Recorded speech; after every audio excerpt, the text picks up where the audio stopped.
She had nothing left, not a door to lock behind her, not a name anyone still said with kindness, not a single coin in her coat pocket that hadn't already been counted twice, but she had her son.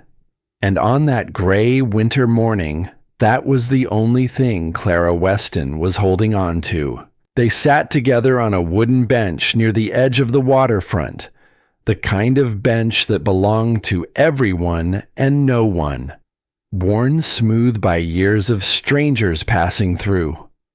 The cold came off the water in slow, invisible waves, the kind that didn't announce themselves until your fingers stopped working and your breath turned white in the air. Clara kept her coat pulled tight. She didn't let herself shiver, not in front of Noah. He was 10 years old, and he was already learning how to pretend. He held the paper bag in both hands like it was something fragile. Inside was half a bread roll, soft in the middle, a little stale at the edges.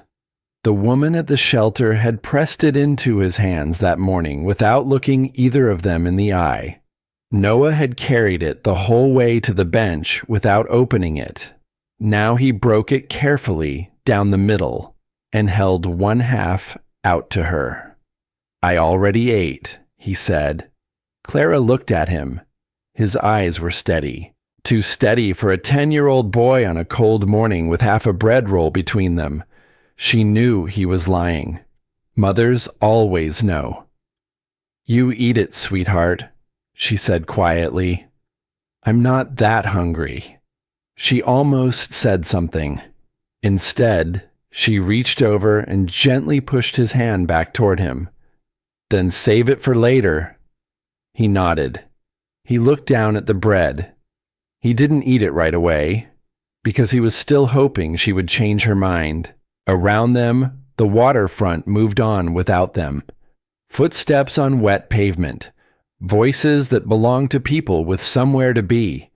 Gulls circling low over the gray water, crying out for reasons that had nothing to do with anyone on that bench. Clara stared at the horizon where the water met the sky in a thin, colorless line. She had not always sat on benches like this one.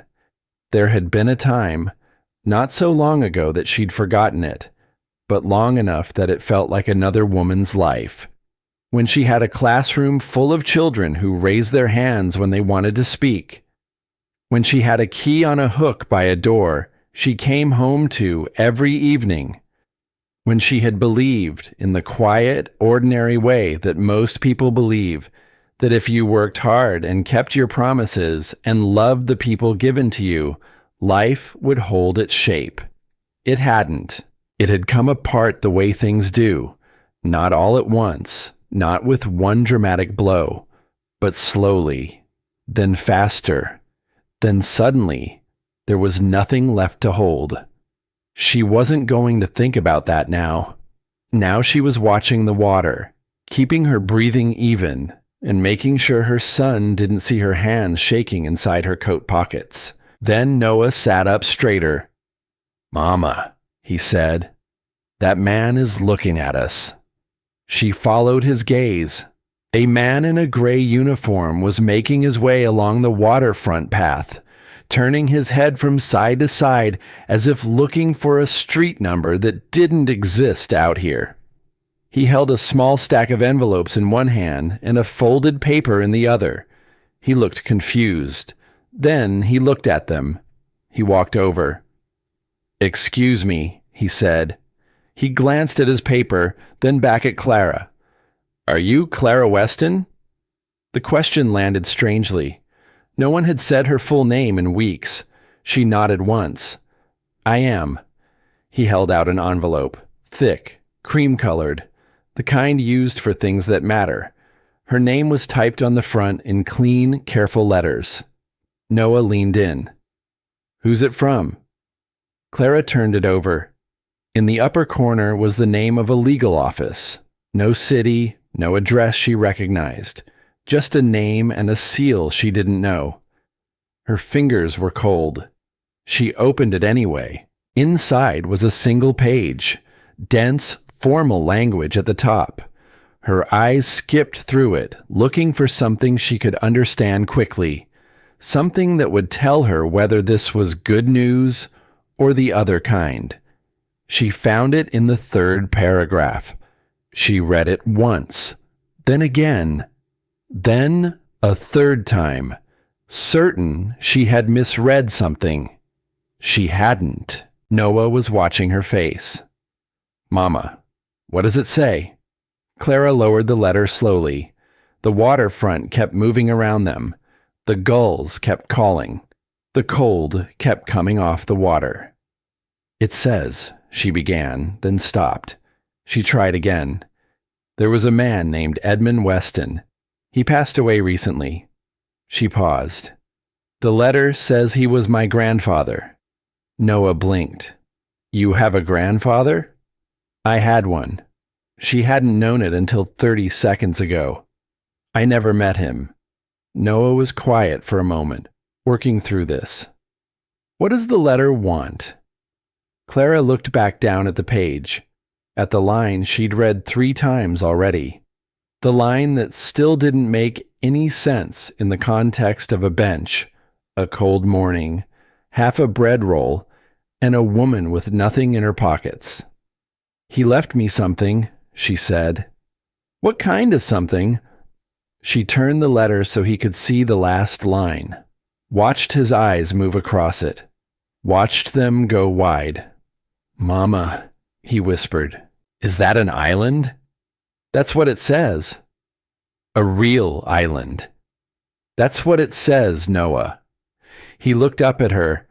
His expression was somewhere between wonder and uncertainty, the particular combination that belongs to children who have learned to be careful about hoping for things. "Are we going?" he asked. Clara folded the letter, placed it back in the envelope, held it in both hands for a moment, looking at her own name typed on the front. A man she had never met. A grandfather her family had barely spoken of. A letter that had somehow found her on a bench with no address and no door and nothing left to lose. And a note, small, handwritten, tucked behind the formal page, that she hadn't read aloud to Noah. She read it now, silently, to herself. "This letter was to be delivered only after we confirmed you had no other address." She stared at that line for a long time. He had known. Somehow, Edmund Weston had known exactly where she was. Not the bench, but the place she'd arrived at. The end of things. The place where there is nothing left but the next choice. He had waited for that moment. He had left her something for exactly that moment. Clara tucked the envelope carefully into her inner coat pocket, close to her chest. "Yes," she said to her son, "we're going." Noah exhaled. It was a small sound, barely anything, but she felt it. And somewhere beneath the cold and the exhaustion and the weight of everything the last few years had cost her, something shifted, quiet as a tide turning, slow as the first gray light before a dawn. She didn't know yet what was waiting on that island.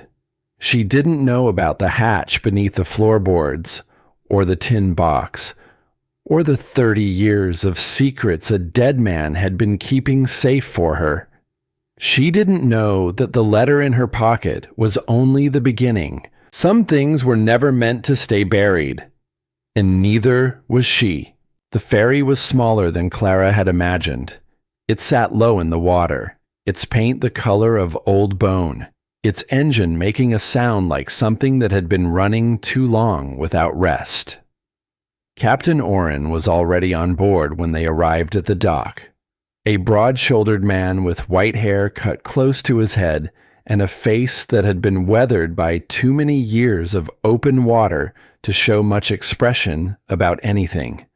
He looked at Clara, then at Noah, then at the single bag between them. "Tide's right," he said. Get on. The crossing took nearly an hour. Noah stood at the railing the entire time, watching the mainland shrink behind them and the islands ahead grow larger.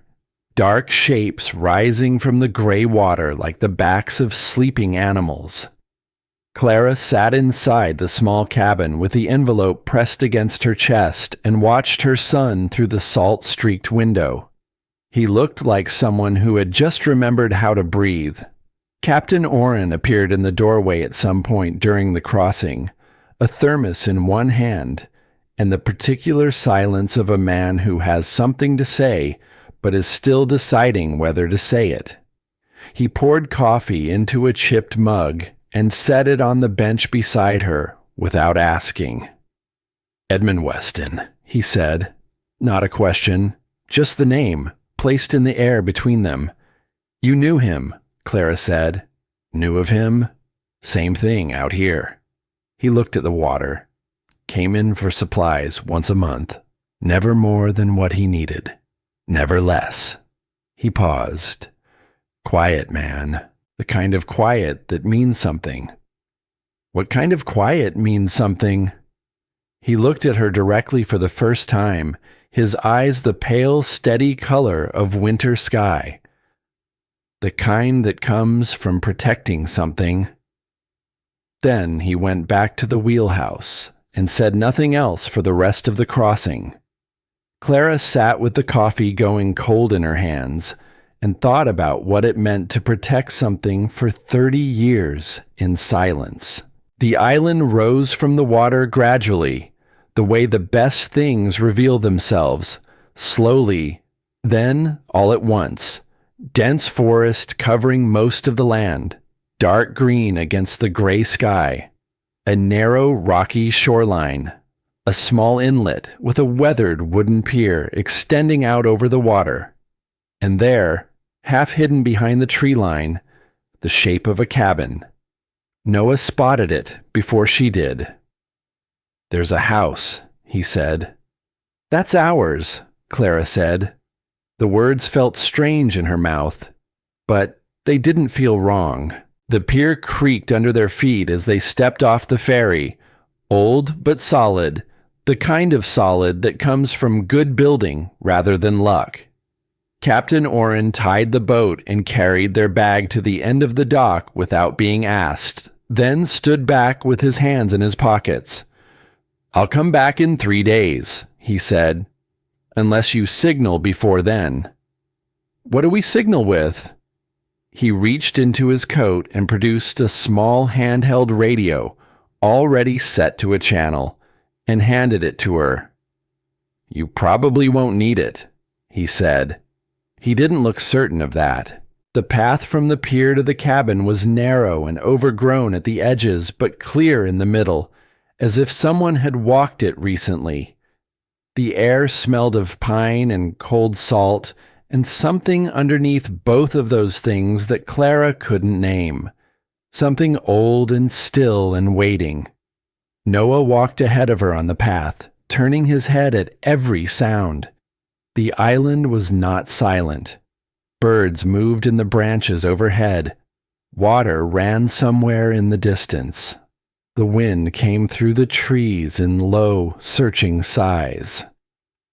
"It doesn't feel empty," Noah said. "No," Clara agreed. "It doesn't." The cabin was one main room with a stone fireplace taking up most of the far wall. A wooden table, 2 chairs, shelves built directly into the walls and filled with books and tools and containers labeled in small, careful handwriting. A narrow hallway leading to 2 rooms in the back. A wood stove in the corner, pipe running up through the ceiling. A single window over the table looking out into the trees. The place smelled of cedar and old paper and the particular stillness of somewhere that had been waiting to be occupied. Clara ran her fingers across the table. There was dust, but not the thick, settled layer she expected from a place empty for weeks. The tools near the fireplace were organized. The books on the shelves were arranged with intention. On the wall beside the door hung a large hand-drawn map of the surrounding coastline, lines and measurements marked in the same small, careful handwriting as the labels on the shelves. "Someone took care of this place," she said quietly. Noah was already moving, drawn by the particular instinct of 10-year-old boys toward anything that might be a discovery. He crossed the main room slowly, testing the floorboards under his feet the way you test ice, shifting his weight, listening. Then he stopped. He crouched down. "Mama," he said, "come here." She crossed the room and knelt beside him. He knocked his knuckle against the floor, a dull, solid sound. Then he moved 6 inches to the left and knocked again. The sound was different, hollow, resonant, like a door waiting to be found. Clara pressed her palm flat against the boards. She ran her fingers along the edges, feeling for something that didn't belong. Most of the floor was flush and even, but here, one plank sat almost imperceptibly different from the others. Not newer, not older, but positioned with a care that was almost too precise. And there, at the far edge, barely visible unless you were already looking, a narrow groove, just wide enough for 2 fingers. "Step back," she said. Noah stepped back. She worked her fingers into the groove and lifted. The plank came up cleanly, without resistance, as if it had been opened many times before, and would open many times again. Beneath it was a narrow compartment, built deliberately between the floor beams, lined with dark wood on all sides. And inside the compartment sat a tin box. It was roughly the size of a bread loaf, its surface scratched and dull, the metal marked with years of handling. But the latch was solid and the hinges were intact. Something about the way it sat in that space, placed, not stored, positioned, not abandoned, told Clara that whoever had put it there had thought carefully about this moment, the moment when someone finally found it. She lifted it out with both hands and set it on the table. Noah stood beside her, close enough that she could feel the warmth of him. Neither of them spoke. Outside, the wind moved through the trees in a long, slow sound that was almost like breathing. Then Clara opened the lid. Inside, 3 things. A leather journal, its cover worn soft with use, a rubber band holding it closed, a small brass key, dull with age, tied with a piece of dark twine, and an envelope, sealed with tape, practical rather than ceremonial, with her name written across the front, Clara Weston. The same handwriting as the map on the wall, the same handwriting as the labels on the shelves. Edmund's hand, her grandfather's hand, the hand of a man she had never met, writing her name as if he had known her for years. Noah pointed at the journal. "What is it?" Clara picked it up, slipped the rubber band off carefully, opened to the first page. At the top, in the same neat, deliberate script, Field Journal, E. Weston. The entries were dense and methodical, locations described in terms of compass directions and distances from the island, observations about water temperature and tidal patterns, and the movement of specific species along the coastline. The handwriting was precise. The observations were the work of someone who had been watching the same stretch of water for a very long time, and had learned to see things in it that most people would miss. "He was studying the ocean," Noah said, reading over her shoulder. "He was," Clara said. She turned several pages. More observations. More of the same careful, patient recording. Then the tone began to shift. It happened gradually, the way weather changes, subtle at first, then undeniable. The handwriting stayed the same, but something in the words behind it tightened, grew sharper, the language of a scientist giving way to the language of a man who had seen something he couldn't unsee. Contamination levels higher than last month. Source consistent with previous findings. Not natural. Clara read the line twice. Something in the water, she said. Something that shouldn't be there. She kept reading. The entries grew shorter, more urgent. Descriptions of something happening along the northern coastline at night. Evidence collected. Questions raised with people who had the authority to answer them, and didn't. Reported findings. Received no response. Followed up. Was told to stop asking questions. Someone followed me home this evening. Noah had gone very still. Clara turned more pages. The story assembled itself in pieces, the way difficult truths always do, never all at once, never cleanly, but piece by piece until the shape of it became impossible to deny. Edmund Weston had discovered something. He had tried to tell someone about it. The people who needed to stay quiet had made sure he understood that silence was the only safe option. So he had come to the island, and he had kept watching, kept recording, kept collecting. For 30 years, evidence secured. Island is remote enough. They will not look here.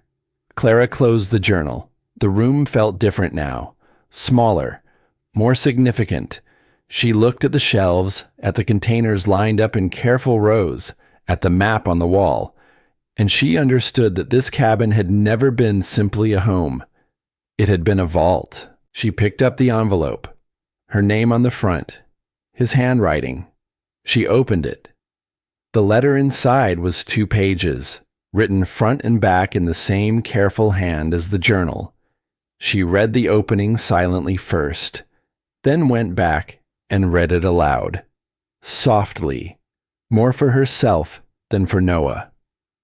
Clara, if you are reading this, then things have happened exactly as I hoped they would.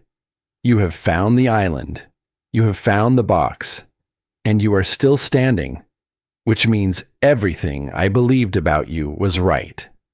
She stopped, swallowed. I know you were told I abandoned your family. I know your father believed that. I never corrected him, because some misunderstandings are safer than dangerous truths. But I need you to know, before you read another word of this letter, that I never stopped watching. I know about the marriage. I know about the years after. I know about the bench. Clara's hands went still on the page. He had known about the bench. He had known about all of it. The slow erosion of the life she'd built. The losses that had come one after another until there was nothing left to stand on. He had stayed away, not out of indifference, but because staying away had been the only way he could protect her from what he'd gotten himself into. The people who wanted this buried are still watching. As long as I was alive, I was a target. If I had come to you, you would have become one too. So I watched from a distance, and I waited for the moment when you had nothing left to lose. Because that is the only moment when this kind of truth becomes something a person can carry. You are carrying it now. The journal will tell you what I found. The key will show you where I kept the rest of it.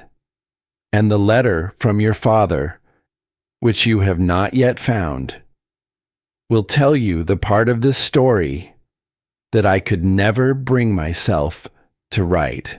Clara looked up from the page. There's a letter from my father, she said. Noah looked at her steadily. He was 10 years old, and he was very good at reading her face. We'll find it, he said. She looked back down and read the final lines. I chose you because hardship builds a particular kind of knowing. The kind that can't be taught. You have earned the right to finish this, Clara. I am sorry I could not be here to help you. The earth remembers everything. So do you. Trust that. She folded the letter, set it on the table beside the journal and the brass key. The fire in the stone fireplace had burned down to embers. The last light of the afternoon was coming through the window in a thin, fading line. And somewhere in the cabin, in the journals on the shelves, in the containers lined up in careful rows, in the compartment they had not yet opened with the brass key, 30 years of her grandfather's work was waiting. "Okay," Clara said. She said it quietly, to no one in particular. To the room, to Edmund, perhaps, wherever he was, to whatever version of herself had been sitting on that bench that morning, holding half a bread roll and trying not to let her hands shake. She had not asked for this. She had not known to ask for it. But she was here. That first night, she built a fire and heated water, and they ate the food Captain Oren had left in a small crate on the pier. Canned soup, hard crackers, a jar of something preserved that turned out to be peaches. Noah ate everything on his plate and didn't pretend he wasn't hungry, which was its own kind of relief. They slept that first night deeply, the way people sleep after long journeys. The kind of sleep that isn't about rest so much as the body finally accepting that it has arrived somewhere. The trouble started the second night. Noah woke just before midnight with a fever that came on fast and hard. One moment asleep, the next burning, his face flushed, his breathing shallow, his eyes glassy when he opened them. "Mama," he said, "my head hurts." Clara put her hand on his forehead, and her stomach went cold. She had no medicine. She had what was in the cabin, and she had the journal. The water from the well had smelled wrong since the first afternoon. A faint, metallic undertone she hadn't trusted. She had been boiling it, which helped, but the filter system attached to the pump was visibly corroded, and she didn't know what it was letting through. She lit the lantern and opened the journal, turning pages fast, looking for anything about the north end of the island. She found it in an entry marked with a small asterisk. Freshwater spring on the North Ridge. 40 minutes on foot from the cabin. Bearing northeast. Follow the sound of water. Clean. Reliable. Even in dry seasons. Do not rely on the well after heavy weather. 40 minutes. Northeast. In the dark. She looked at Noah. He was shivering now, despite the blankets piled on top of him. She looked at the door. Through the window, the island was black and still and completely without light.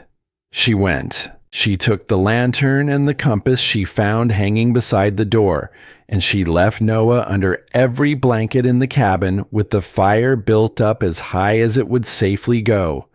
And she stepped out into the dark. The forest at night was not frightening exactly, but it was absolute. The lantern threw a small circle of yellow light that showed her only what was immediately in front of her feet. Roots, stones, the curve of the path as it climbed. Beyond that circle, the dark was total and alive with sound. Things moved in the branches above. Water ran somewhere she hadn't reached yet. She got turned around once, in a section where the path split without any markers. She stood still in the dark, listening. And then she heard it. Not the sound she'd been following, but a different sound underneath it. Steadier. Quieter. She turned toward it. The spring was in a shallow depression on the north side of the ridge, sheltered by a cluster of flat rocks that might have been placed there deliberately by someone who wanted to make it findable. The water came up from the ground clear and cold and soundless, except for the small sound it made running over stones. Clara filled every container she had brought. She drank a little herself, cold enough to ache in her teeth, clean in a way the well water never was. Then she made her way back.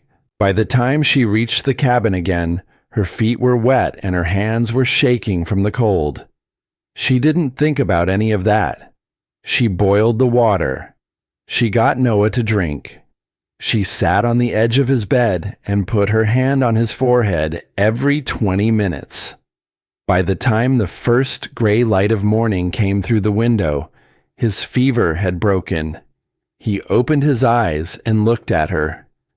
"Did you go somewhere?" "Just outside for water," she said.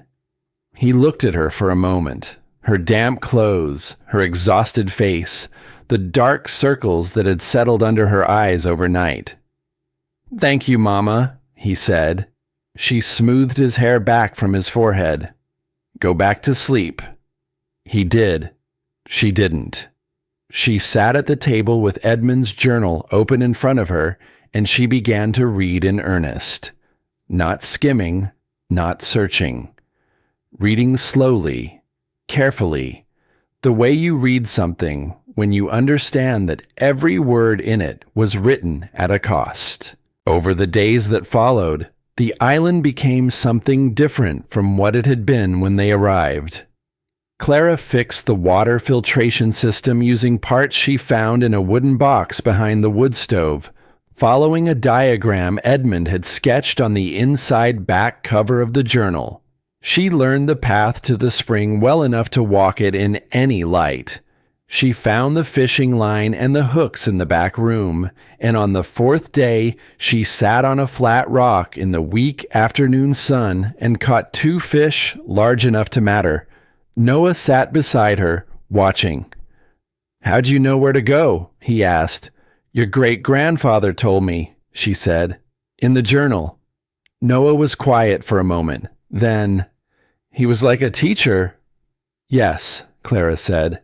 "He was exactly like that." She taught Noah in the mornings, reading from the books on Edmund's shelves, working through numbers on the back of paper bags, talking through whatever questions arose because 10-year-old boys, given quiet and space, have a great many questions. Noah asked about the ocean, about why certain birds flew in formation and others didn't, about whether fish could hear. She answered what she could.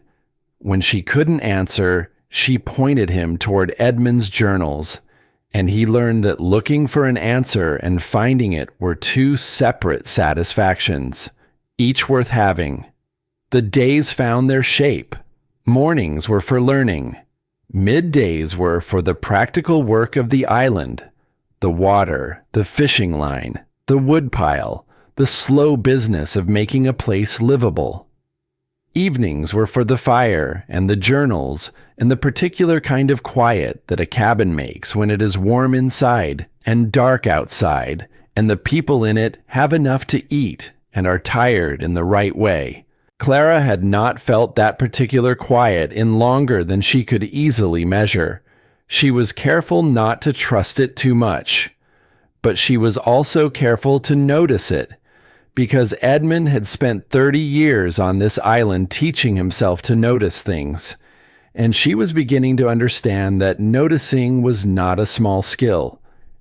In the afternoons, Noah explored.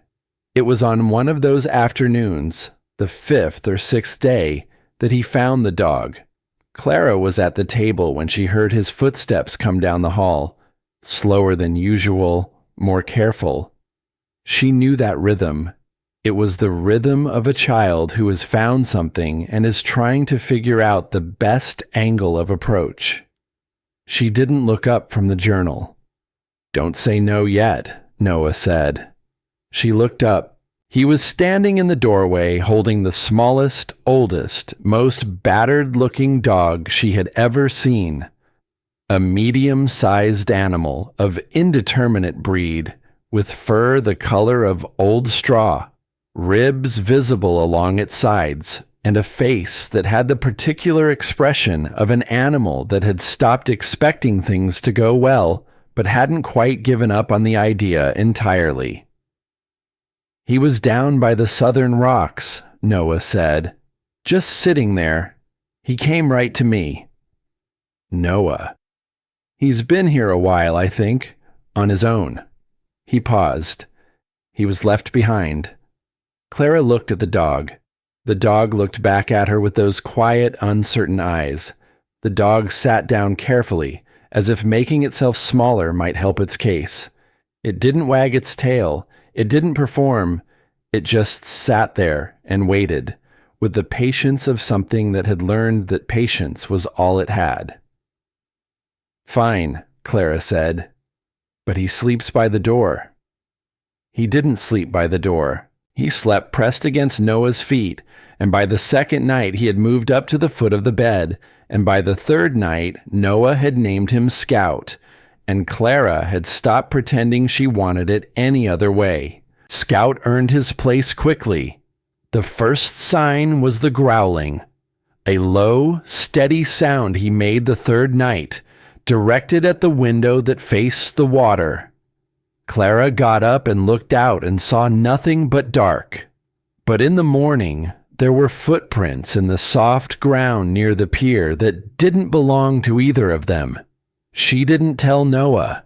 She filed it away quietly, in the part of herself that was still paying attention to everything, even when the rest of her was busy just getting through the day. Then, on the 8th morning, the boat arrived. It was not Captain Oren's ferry. It was smaller, faster, built for crossing distances quickly. It came into the inlet with the confidence of something that had done this before. 2 men stepped off. They wore good coats, shoes that were wrong for an island. They moved with the particular economy of men accustomed to being the most important people in whatever room they walked into. The taller one reached the cabin first and knocked 3 times, deliberate. Clara opened the door. He smiled. A practiced smile, the kind assembled from careful positioning, the kind that didn't quite reach the eyes. "Miss Weston," he said. "My name is Harlan Drake. This is my associate, Callum." He gestured at the man behind him, who was already looking past her into the cabin, taking inventory. "We represent a group of investors who've had a long-standing interest in this property. We heard you'd arrived and thought it made sense to introduce ourselves." "How did you know I'd arrived?" Clara said. "Small communities," Drake said pleasantly. "Word travels." "There is no community here.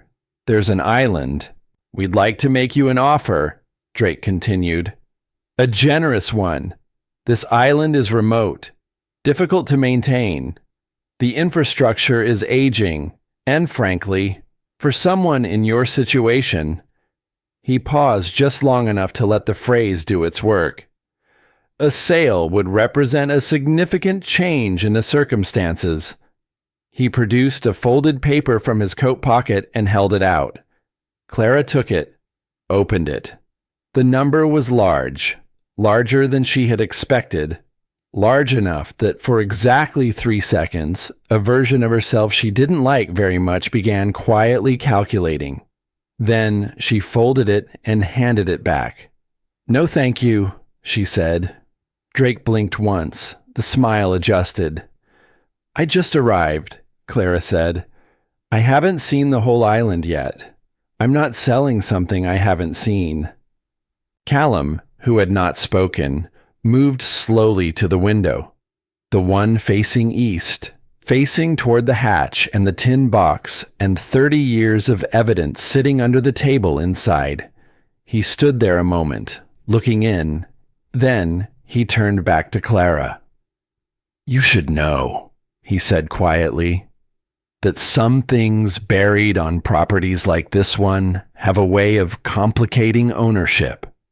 History has a way of making itself inconvenient." Clara met his eyes and held them. "Thank you for the advice," she said, After they left, she stood at the window and watched the boat cut back across the water until it disappeared into the gray. Noah appeared at her elbow. He had been in the back room during the entire visit, but the cabin was small and the walls were not thick. "They knew about the room," he said. "I think so," Clara said. "Are they going to come back?" She watched the empty water where the boat had been. "Yes," she said. "They're going to come back." That evening, she sat at the table with the journal and Edmund's letter and the brass key laid out in front of her. She thought about what Callum had said. He hadn't only been threatening her. Underneath the threat was something that sounded almost like a warning, as if some part of him had wanted her to understand what she was dealing with before it was too late to make a different choice. She thought about Noah asleep in the back room, with Scout curled at his feet. She picked up the brass key and turned it in her fingers. It was small, old, the kind of key that opened something specific, something built for it. She hadn't found the lock yet, but she would. Edmund had left her a map to follow. Not a literal one, though there were those too. A different kind of map. The kind that only becomes visible when you're already walking it. She stood up. She went to the shelves, and she began to look. Outside, Scout lifted his head from the floor and watched her. His tail moved once, slowly, against the wooden boards. The letter from her father was not behind the shelves. It was not beneath the stones of the fireplace, though Clara checked each one, pressing her palms flat against the cold surfaces and listening for anything that sounded different. It was not in the back rooms, not tucked between the pages of the books, not hidden inside the wood stove or beneath the workbench where Edmund had kept his tools arranged with the same meticulous care he brought to everything else. She searched for 2 days. Noah helped without being asked, moving quietly through the cabin the way children move when they understand that something important is happening. Scout followed them both from room to room, his nails making a soft tick-tick sound on the wooden floor. On the second evening, Clara sat at the table with her hands flat on the surface and looked at the brass key. She had been thinking about it wrong. Edmund had left the key in the tin box. The key opened something. That was clear. It was purpose-built. But she had been looking for a lock in the cabin's obvious places. She picked up the journal and turned to the back pages, the ones she hadn't read carefully because they were sparser, written in a hand that had grown slightly looser with age. Near the very last page, almost easy to miss, she found a single line. The door behind the shelves. Second shelf from the floor, left side. Press, not pull. She looked up at the shelves on the left wall. She crossed the room, pressed her palm flat against the second shelf from the floor, moving slowly from right to left. Halfway across, something gave.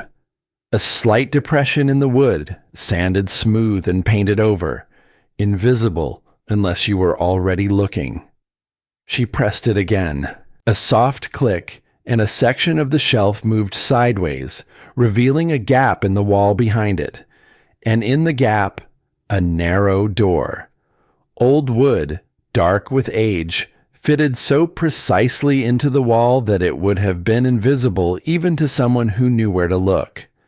The brass key fit the lock perfectly. The room on the other side was not large, barely bigger than a generous closet, no window, a single lantern hook on the wall. But Edmund had used every inch of it. Metal shelving on 3 sides, floor to ceiling, sealed containers labeled in that careful hand, folders and waterproof sleeves, glass bottles arranged in rows, each one numbered and dated. a portable hard drive, and several smaller storage devices in a sealed plastic case. Clara stood in the doorway and turned slowly, trying to take it all in. The containers alone. She counted quickly and stopped at 40, because counting felt beside the point. What mattered was that each one was labeled. Each one was dated.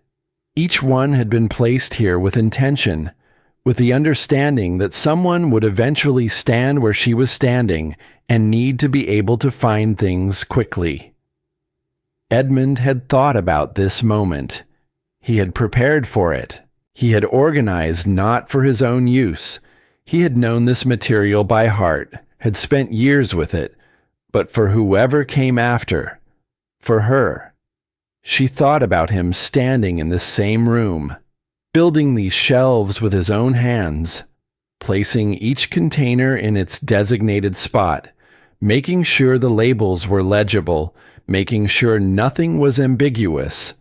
A man alone on an island, preparing evidence that he might never live to see used, for a granddaughter he had never been able to meet.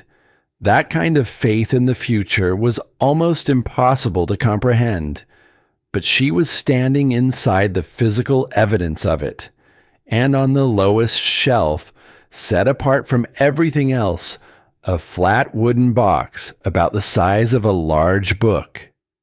The lantern light caught the grain of it. On top of the wooden box sat a single envelope. No name on the front, just a small symbol. A compass rose, drawn in the same precise hand as the map on the wall. Clara's hands were steady as she picked it up, but only because she made them be. Inside was a note from Edmund, short, 2 paragraphs, written in the careful voice she had come to recognize as his. Deliberate, unhurried, the voice of someone who had thought a long time about every word before writing it down. Clara, this room contains everything I have spent 30 years collecting. You will understand what it means when you have read enough of the journal. The wooden box on the lowest shelf contains your father's letter. I ask only that you read it when you are ready, not when you are afraid, not when you are angry, but when you are steady enough to hear the truth. Some truths change everything. This one will. The earth remembers everything, and so does the love that never found a way to speak. She set the note down. She looked at the wooden box. Then she closed the hidden room, replaced the key in her pocket, and went to start a fire. Not tonight. Tonight, she needed to think. The next morning brought news she hadn't anticipated. Captain Oren arrived at the pier an hour after sunrise, not on his scheduled return but early, his boat moving faster than usual, his face carrying the particular set of a man who was delivering something he would rather not. He handed her a folded document without preamble. Someone from the mainland sent this out with the supply run. I figured you should have it sooner rather than later. She unfolded it. It took her 2 readings to fully understand what she was looking at. It was a legal filing. Drake's name appeared in the upper section, the name of the entity he represented, whose letterhead was precise and confident and clearly accustomed to getting what it asked for. The document argued that Edmund Weston had not been of sound mind when he drafted his will, citing his illness in his final months. It requested that the inheritance be declared invalid. It requested that the property be transferred into legal limbo, from which Drake's client could then acquire it through proper channels. She had, the document noted, a limited number of days to vacate voluntarily before formal proceedings began. Clara stood on the pier and read it a 3rd time. Captain Oren waited. He was good at waiting. He was of sound mind, she said. I know it, Oren said. He planned everything. The tin box, the hidden room, the key, That's not a man who didn't know what he was doing. I know it, Oren said again. She looked up at him. Can they actually do this? They can try, he said. Whether they can succeed is a different question. But trying costs them nothing, and it costs you. He stopped. Everything, she finished. He looked at her steadily. You should know there's a name in that filing. A witness, someone who signed a statement saying Edmund showed signs of confusion in his final weeks. He paused. Miriam Portsmouth. Clara looked back at the document. There it was, tucked into the lower section in small, neat letters. Miriam Portsmouth. The woman who had watched her from across the dock on her first visit to the mainland for supplies, who had made her opinions known to anyone within earshot. I see, Clara said. She folded the document, slipped it into her coat pocket. She walked back up to the cabin. She sat at the table. Scout came and put his head in her lap, and she rested her hand on him, and she stared at the fireplace for a long time while the morning moved on outside the window. Noah appeared in the doorway. He looked at her face and knew, with the accuracy of a child who has had many occasions to read his mother's face in difficult moments, that something had happened. What is it? He asked. She told him the shape of it, that someone was trying to take the island away, that they had a limited amount of time before things got harder. Noah sat down across from her. He thought for a moment. Can they do it? They can try, she said, but can they succeed? She looked at him. Not if I have anything to say about it. She said it with more certainty than she felt. That was the other thing mothers learned, alongside knowing when their children were lying.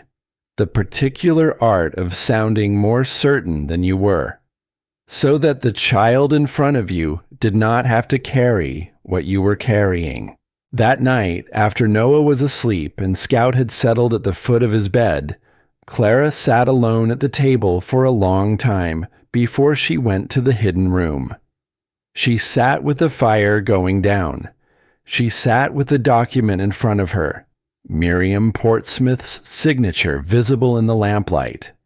She sat with the understanding that she had a limited number of days, that she was alone on an island with a 10-year-old child and a radio that might not reach the mainland in rough weather, and that the people trying to take this place from her had resources and experience with exactly this kind of fight.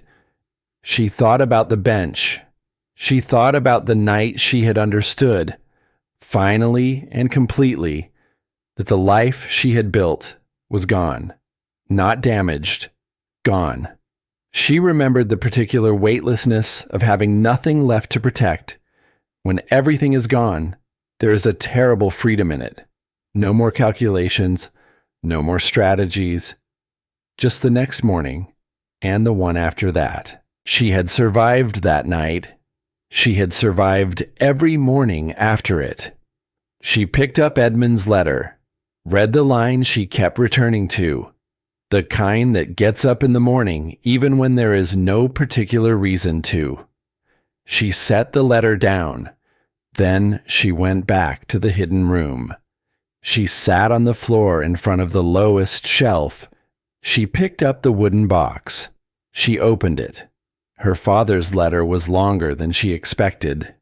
12 pages, written on both sides, the handwriting denser and more urgent than Edmund's measured script, the handwriting of a man who had a great deal to say and was not entirely sure he would have enough time to say it all.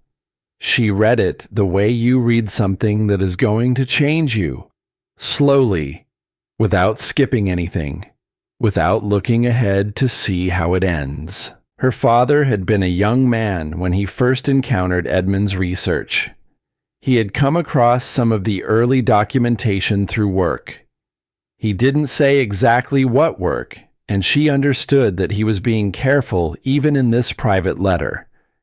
and he had understood immediately what it meant and how dangerous it was. He had gone to Edmund. They had spoken. He had believed his father, believed the evidence, believed that the right thing to do was obvious. Then, the people who wanted the evidence buried had found out about him. They had not threatened him directly. That was not how it was done.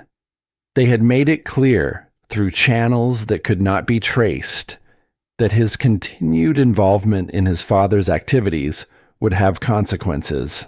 Not for him, for his family, for his wife, for his daughter, for Clara. "I chose silence," he wrote. "I have spent every year since then asking myself whether I chose right. I do not have an answer that satisfies me. What I know is this: I chose you. I chose your safety over truth, and I would make the same choice again. And I am ashamed of it, and not ashamed of it in equal measure. And I have never found a way to explain that to you that didn't also mean explaining everything else." I was not angry at Edmund. I was afraid of what knowing him had cost us, and fear looks like anger when you don't have the language to tell the difference. I cut off contact. I told you he was someone who had chosen an island over his family. That was easier than the truth. The truth is that he chose his family over everything. He just had to do it from a distance, the same way I had to love him from a distance, which is the particular cruelty of a world where powerful people can make ordinary love into a liability. Clara turned the page. "He told me, near the end, that he was going to leave the island to you. He told me why. I agreed with his reasoning. You were always the one with the kind of courage that comes from having nothing left to lose. Not reckless courage, not the kind that burns bright and fast, but the quiet, persistent, daily kind. The kind that gets up in the morning even when there is no particular reason to. I am asking you to finish what he started. Not for him, not for me, for yourself. Because the truth he collected on that island deserves someone who will carry it correctly, and you are that person. I love you. I always have. I was just never able to say it in a way that made any of this easier." The letter ended there. Clara sat on the floor of the hidden room with the pages in her hands, and she did not move for a long time. Outside, the island was dark and still. The water made its soft, continuous sound against the rocks. And in the main room, Scout got up from Noah's bed and padded down the hall and lay down outside the door to the hidden room. As if he understood that something important was happening and had decided that his job, in this particular moment, was simply to be nearby. She let herself cry, not for long, but fully, without trying to stop it or manage it, the way she had not allowed herself to cry since long before the bench, since long before the end of things. She cried for her father and his impossible choice. She cried for Edmund, watching from a distance for all those years. She cried for the version of herself that had believed, for so long, that she had simply been forgotten by the men who were supposed to show up. They had been there. They had just been standing somewhere she couldn't see. When she was done, she folded the letter carefully, put it back in the wooden box, and placed the box on the shelf. Then she picked up Captain Oren's radio and called Ruth Calloway. Ruth answered on the third call. Her voice was alert in the way of people who have been waiting for news they know will eventually come. "They've filed," Clara said. "The inheritance. They're contesting it." Ruth was quiet for exactly 1 second. "Tell me everything," Clara told her.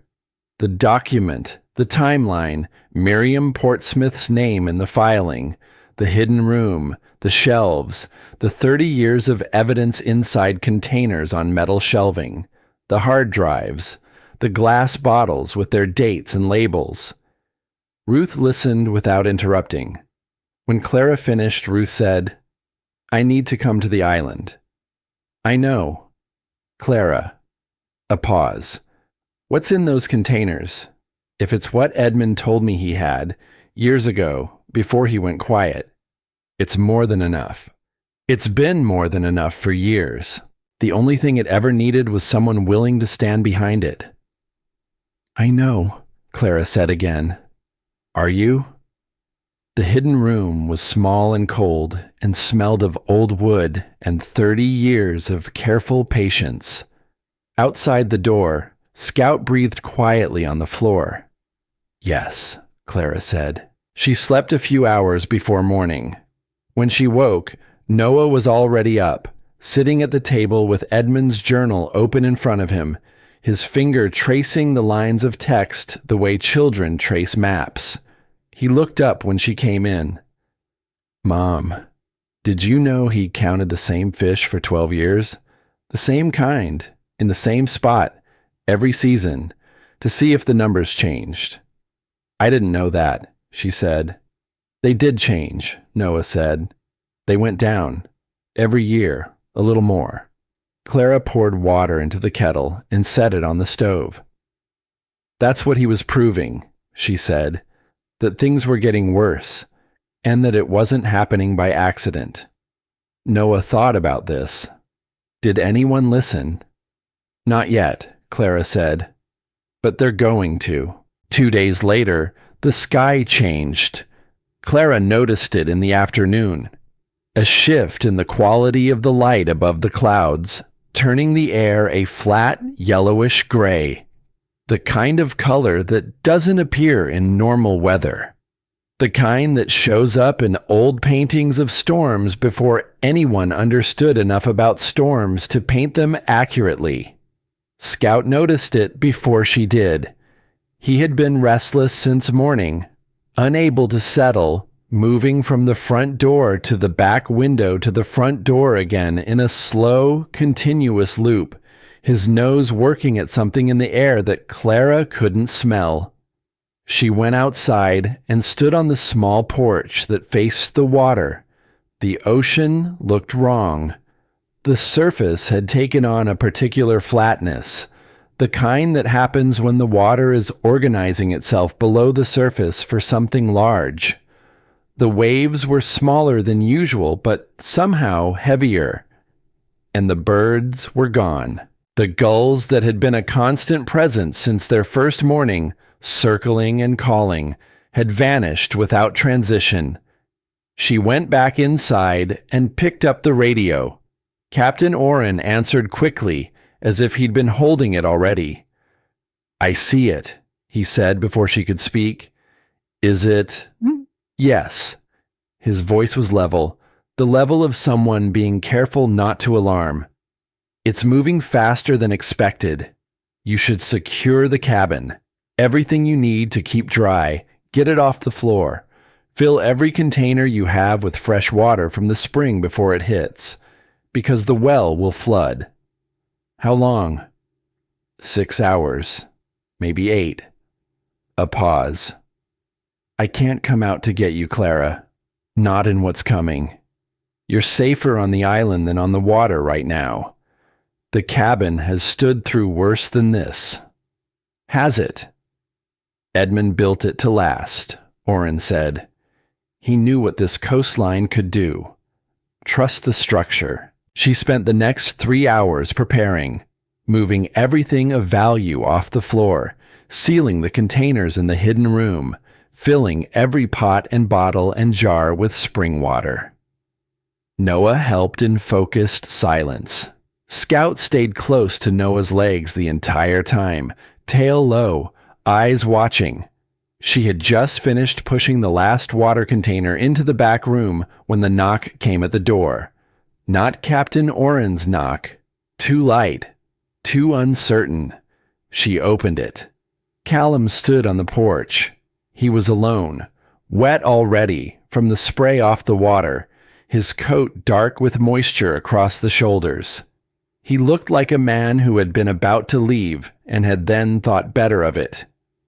"Drake is still on the mainland," he said. "I came back this morning, alone." He paused. "My boat is tied at the pier. It's not going anywhere tonight."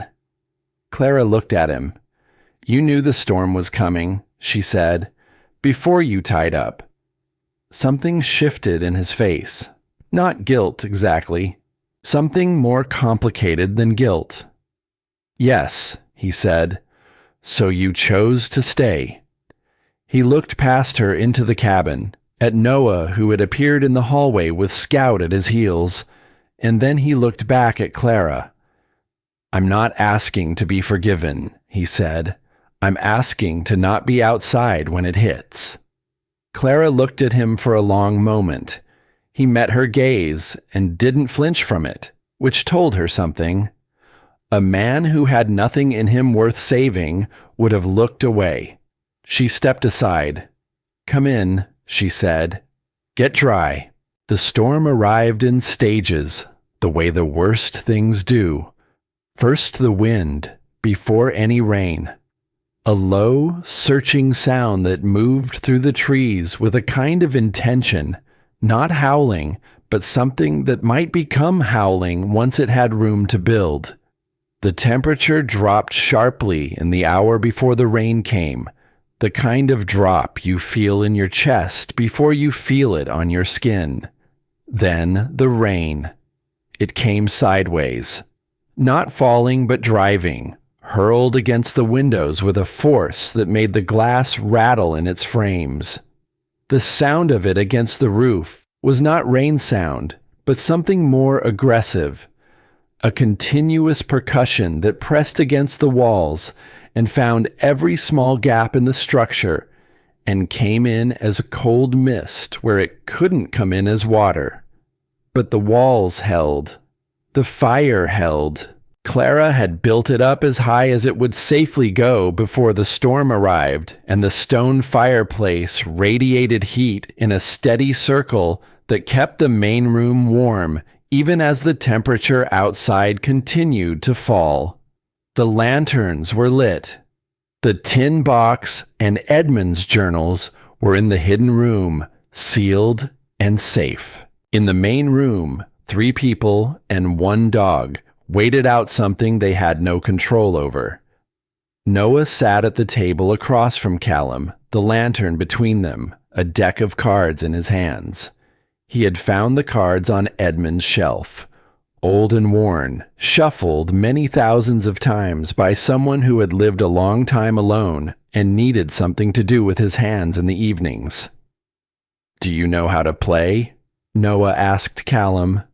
Callum looked at the cards. "Some games." "Great-grandpa Edmund left these," Noah said, dealing with the precision of a child who has been shown how to do something correctly and wants to demonstrate that he was paying attention. He had rules, different from regular rules. "What kind of different?" Noah placed the deck in the center of the table. His main rule was that you have to be honest, or you lose automatically. He looked up.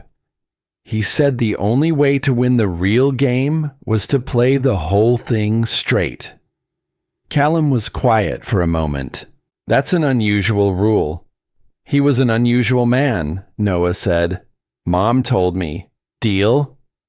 Clara watched from her chair near the fire, Edmund's journal open on her lap, but unread.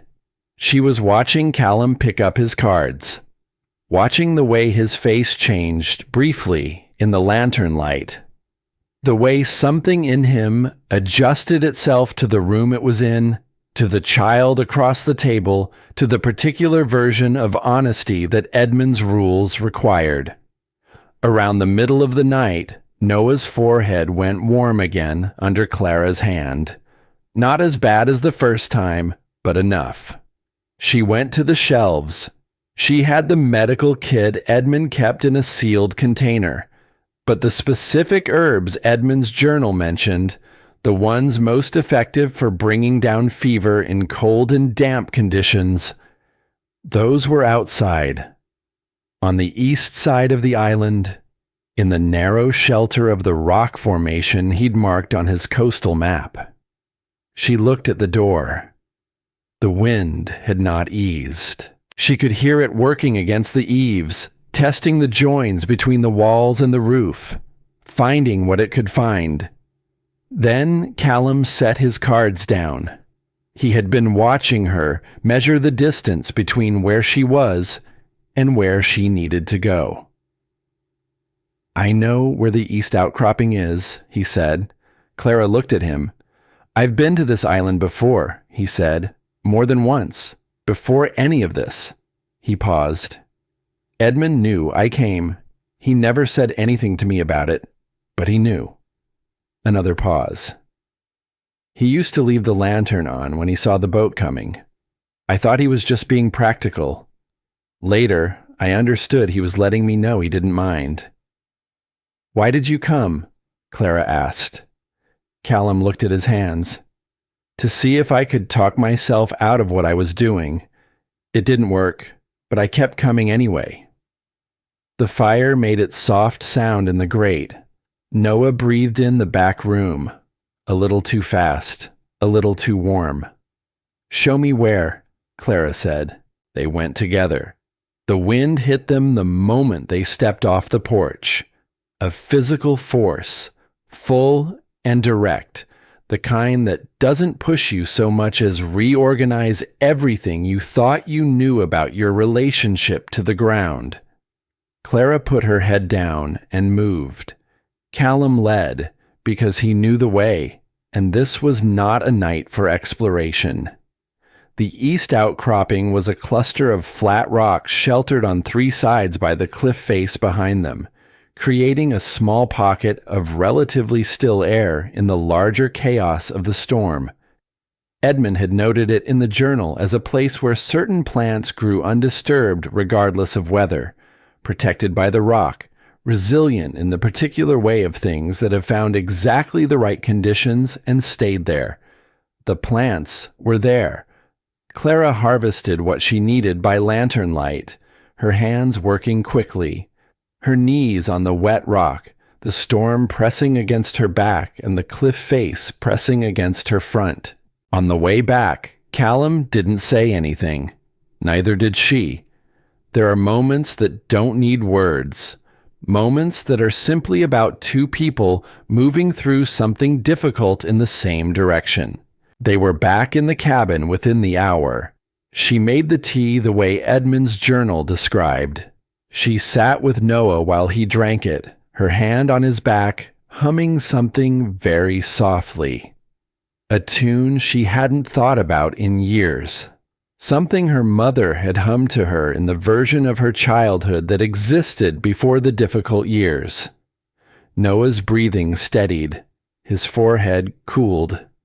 By the time the first gray light appeared in the window, not sunrise exactly, but the lightning of the storm's dark into something less absolute. His fever had broken, and he was sleeping deeply. Clara sat in her chair. She didn't sleep. She watched the light change. She thought about Edmund leaving the lantern on. About a man who had spent 30 years alone on an island watching the water change and the evidence accumulate, and the world refused to listen.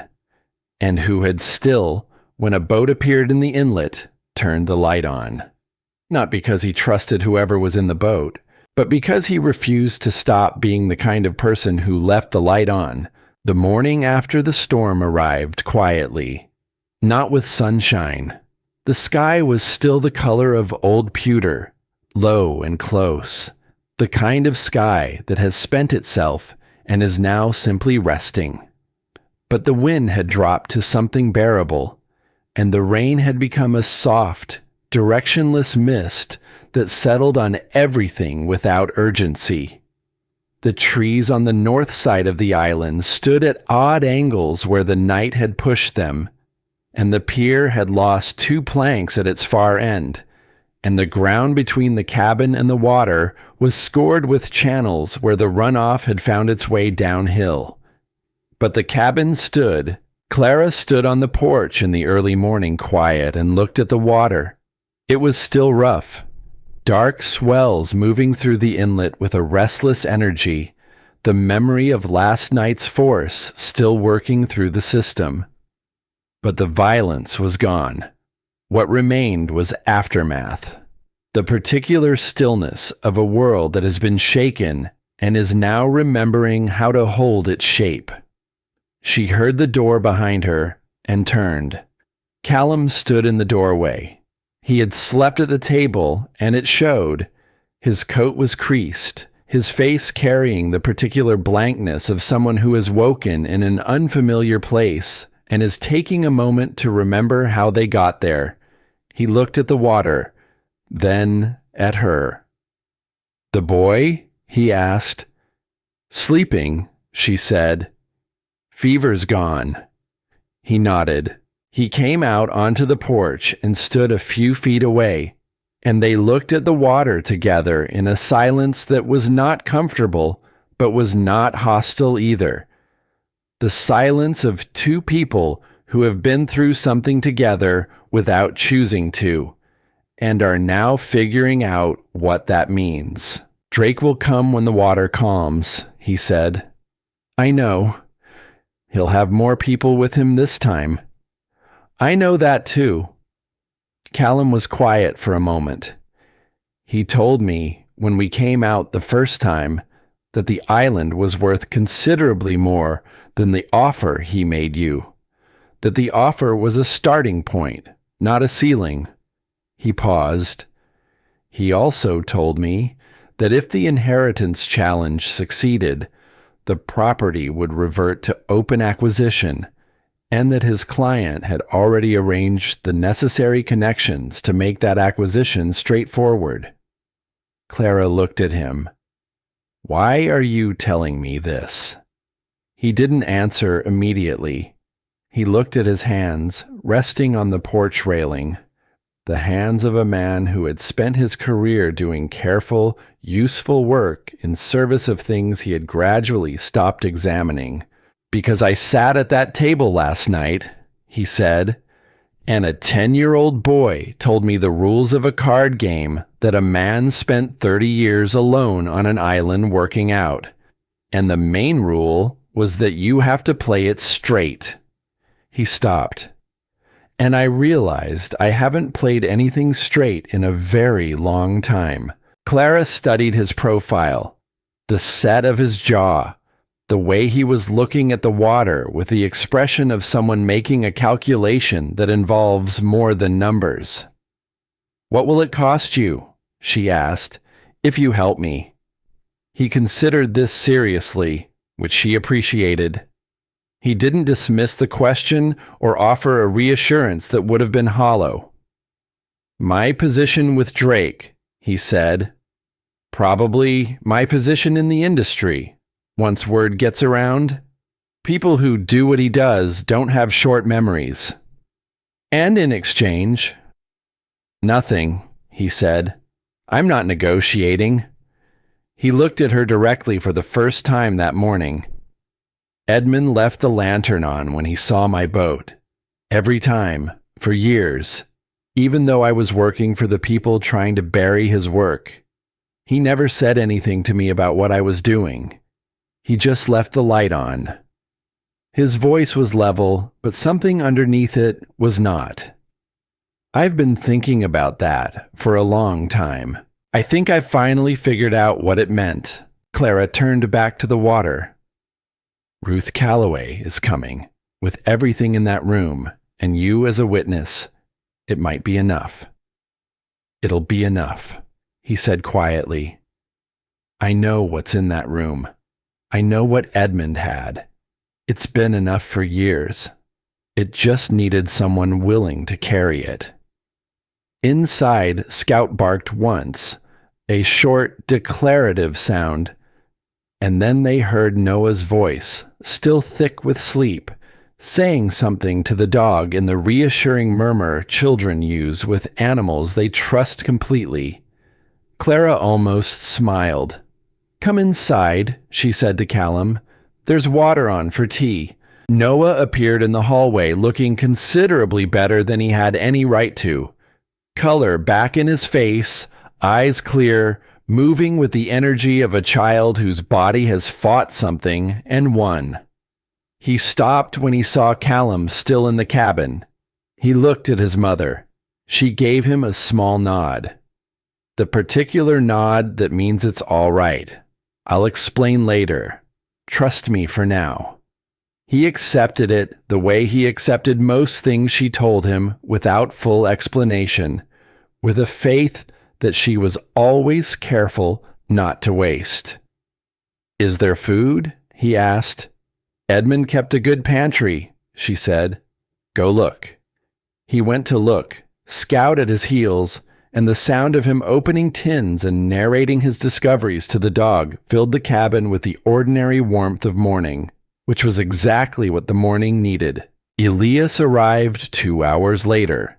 His boat came carefully through the still rough water of the inlet, moving with the caution of a man who knows the sea well enough to respect what it looks like the morning after a storm.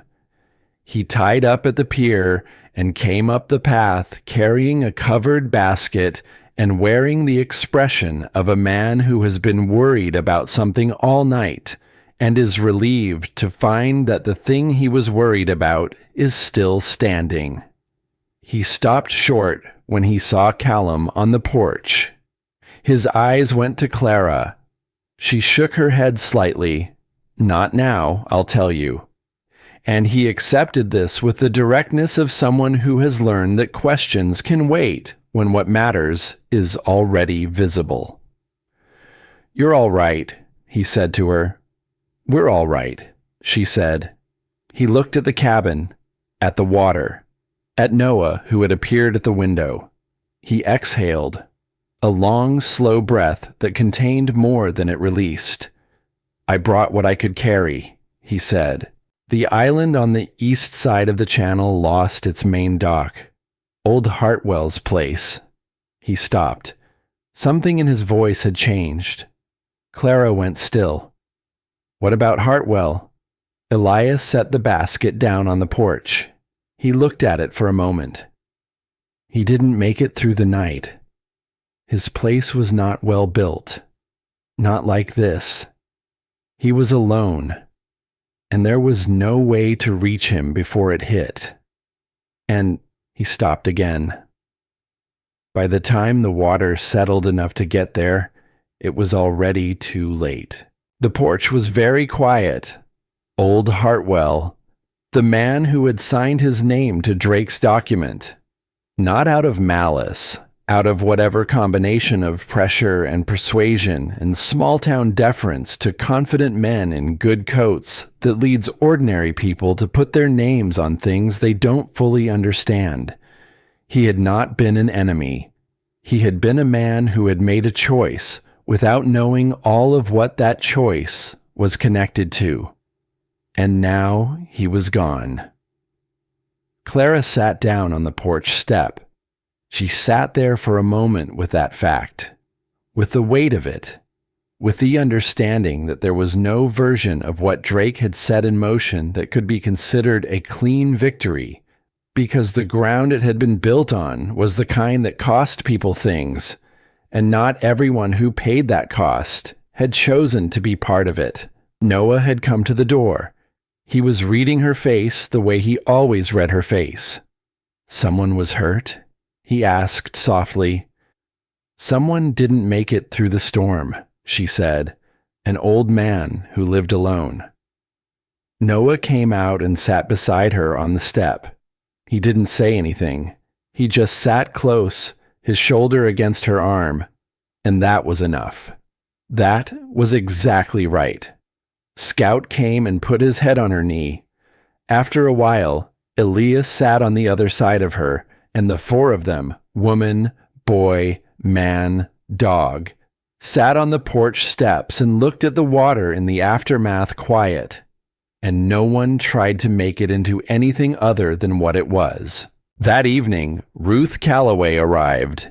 She came on a boat she'd hired from a town up the coast, a larger vessel, built for stability rather than speed. She was a compact woman with gray streaked through dark hair and the eyes of someone who had spent decades listening for the specific frequency of truth in what people told her. She carried a weatherproof case and a canvas bag and moved up the path from the pier with the focus of someone who has been waiting a long time to be exactly where they are. She embraced Clara at the door. Briefly, practically, the embrace of two people who haven't met in person, but who recognize each other from years of carrying adjacent versions of the same thing. "Show me the room," she said. Clara showed her. Ruth spent 3 hours in the hidden room. She went through the containers methodically, opening each one and recording what she found. She examined the journals.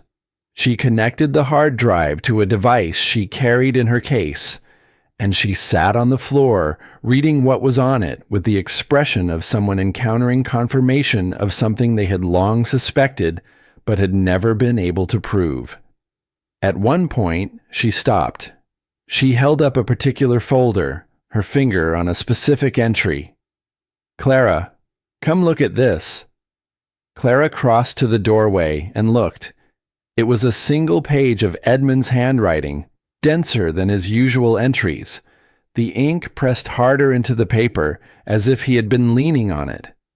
At the top, he had written a date, the very first one, the first entry in the entire archive, and beside the date, in smaller letters, Day 1, the day it began. "He knew exactly when this started," Ruth said quietly. "He wrote it down the very first day." She looked up. 30 years ago, the very first day he saw something wrong, he started writing it down. Clara looked at that first entry for a long time. Noah brought Ruth tea at some point, carrying the cup carefully, setting it on the shelf beside her without interrupting. Ruth looked up at him. "You know what this place is?" she asked. "It's where Great-Grandpa Edmund kept the truth," Noah said. Ruth looked at him for a moment. Then she looked at Clara in the doorway. "He's right," she said. "That's exactly what it is." She emerged from the room as the last of the daylight was leaving. She sat at the table and she told Clara what she had found, not in the language of a journalist building a case, but in the plain language of a person describing what she had seen. 30 years of water samples showing contamination levels that told a story no accident could account for. Financial records documenting payments made to the people who should have been investigating. Photographs and coordinates and dates that formed a pattern too precise and too consistent to be anything other than deliberate. Edmund had not simply documented wrongdoing. He had constructed, over 3 decades of patient and solitary work, a complete account, one that named what had been done, and to what and by whom, and for how long. One that left no conclusion available except the true one. He needed a witness to the evidence, Ruth said. Someone who could stand behind it publicly and say, "I have seen this. This is real. This is verified." She paused. He needed someone whose name and whose story would make it impossible to dismiss. Someone who had lost enough and survived enough that the people who wanted it buried couldn't make them seem like a crank. She looked at Clara. "He needed you specifically." Clara sat with this. "He couldn't have known what would happen to me," she said. "No," Ruth agreed. "But he knew you. He watched you for years. And I think he knew the kind of person you were well enough to understand that whatever happened, you would still be standing."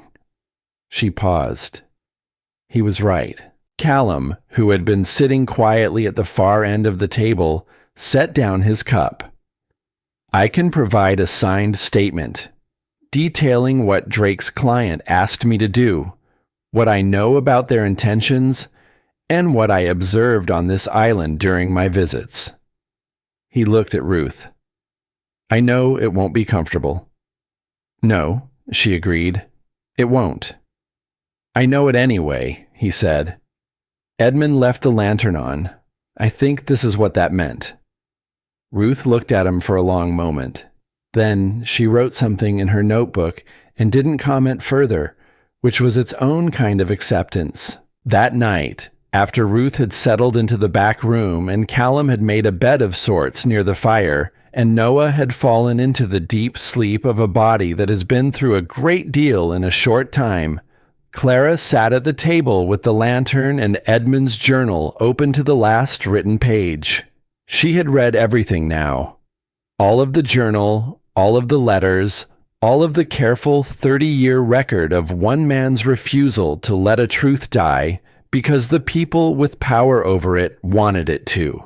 Scout came and lay down at her feet, his weight warm against her ankles, his breathing slow and even.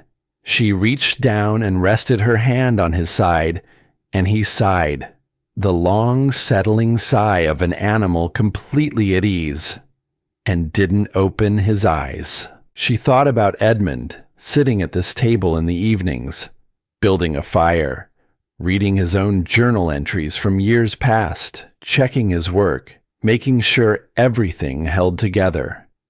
Alone, night after night, year after year, in the particular kind of solitude that is not loneliness, because it is chosen and purposeful and pointed toward something. He had not known if it would ever be enough. He had done it anyway.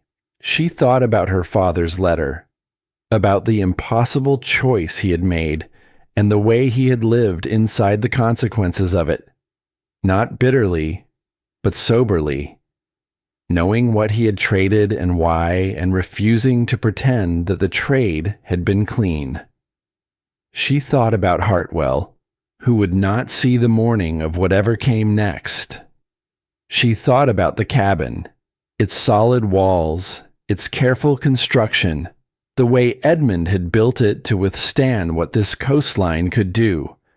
Not because he was afraid of the storms, because he intended to be here for a long time, and he had wanted what he was keeping safe to survive regardless of what the weather decided to do. He had built for the truth to outlast him. It had. Elias appeared in the doorway of the back room.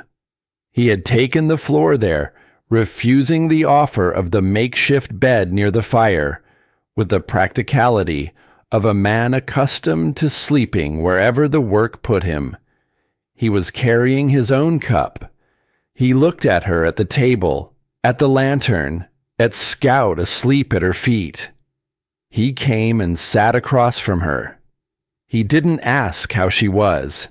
He didn't offer reassurance about what was coming. He had the particular quality she had noticed in him from the beginning, an ability to be present in a room without filling it unnecessarily, to sit with someone in difficulty without making the difficulty about himself. He had lost his wife some years before. He carried it the way people carry things that have become part of their weight, not separate from them, but incorporated, woven in. Clara recognized that kind of carrying. He poured the last of the tea into her cup without asking. She let him. After a while, he said, he watched the same stretch of water for 30 years. Yes, she said, and he kept every record. Everyone. Elias looked at the journal. That's a particular kind of love, he said, for a place, for the truth, for a person he couldn't reach. Some people spend their whole lives and don't manage anything like it. Clara looked at the journal. He managed it, she said. So will you, Elias said. He said it without drama, without inflation. A plain statement, the way plain statements sometimes carry more weight than elaborate ones.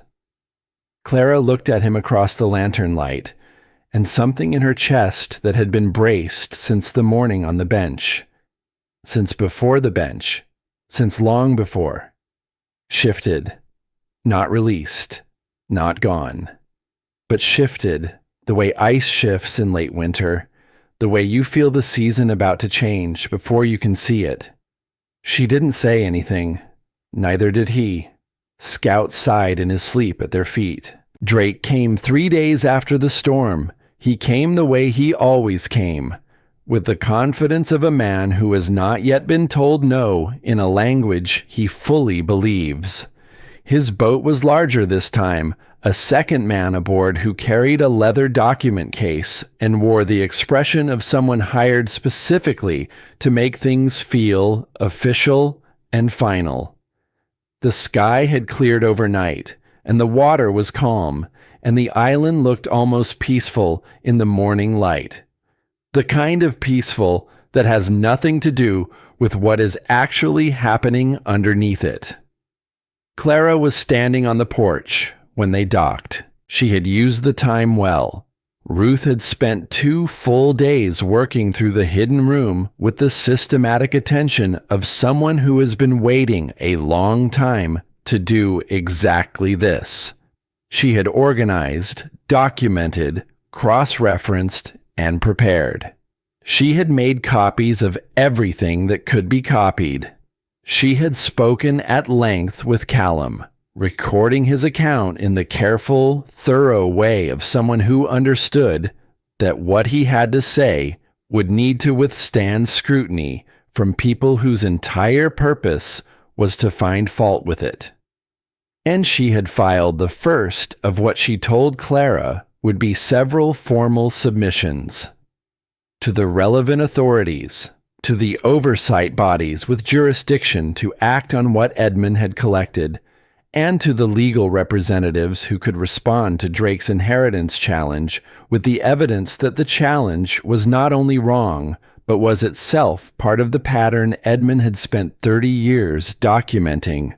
Clara had not been present for most of this. She had been on the island, living in it, learning its rhythms the way you learn the character of something you intend to keep. She had fixed the 2 missing planks on the pier. She had cleared the debris from the path. She had sat with Noah in the evenings and read from Edmund's earlier journals. The ones from before the trouble, from the years when he had simply been a man who loved the ocean and wanted to understand it. And she had let those gentler entries give her a version of her grandfather that she could hold without grief. She was ready. Drake came up the path with his document man behind him and his practiced smile already in place. And he stopped when he saw not only Clara on the porch, but Ruth Calloway standing slightly to her left with a weatherproof case at her feet, and Callum standing to Clara's right with the still composed expression of a man who has made a decision he intends to stand behind. The smile remained, but something behind it recalibrated. "Miss Weston," Drake said. He looked at Callum, a long look, the kind that contains a question and its answer simultaneously. Then he looked at Ruth. "I don't believe we've met." "No," Ruth said. "We haven't." He looked back at Clara. "I've come to discuss the legal situation." "I know why you've come," Clara said. He waited. She didn't invite him in. She had decided, deliberately, to have this conversation outside, in the open air, on the island that belonged to her, with the water visible behind him and the cabin visible behind her. She wanted him to feel the geography of it. "The inheritance challenge has been responded to," she said. Edmund's physicians kept careful records from those final months. Their notes show that while he was ill, his understanding and judgment remained fully intact through the period when the will was signed and witnessed. The witness signatures were notarized.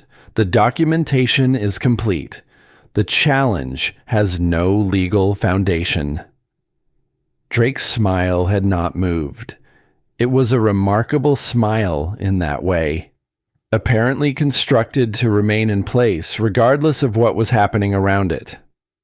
There are always questions in these situations, he said. Ambiguities. We simply want to ensure that the process is complete, Ruth said. Her voice was pleasant and entirely without warmth. And in the course of preparing the legal response, a number of other documents came to light. Documents relating to your client's activities along this coastline over a period of several decades. She picked up the weatherproof case. I have copies for you if you'd like to review them before they become more widely available. Drake looked at the case. For the first time since coming up the path, the smile did something it hadn't done before. It stayed in place, but the confidence behind it changed quality. The way light changes when a cloud passes over it. Still light, but different. I'd like to speak with Callum privately, he said. Callum is here as a witness, Clara said. He's staying where he is. Drake looked at Callum again. This time, the look contained something more direct than a question. The particular communication that passes between people who have a history of understanding each other and one of whom has just chosen to stop. Callum met it without expression. I've provided a full account, Callum said. Everything I know about the intentions behind the acquisition effort and the methods used to pursue it. It's been recorded and filed. He paused. I'm sorry, Harlan. I should have done it sooner. The silence that followed was not long, but it was the kind of silence that accomplishes something, that closes a door, that ends a particular version of a story and begins another. Drake looked at Clara. She waited. He reached into his coat and produced the folded document, the one she had read 3 times on the pier, the one with Miriam Portsmouth's signature in the lower section. He held it for a moment. Then he set it on the porch railing. I'm not going to fight the will, he said.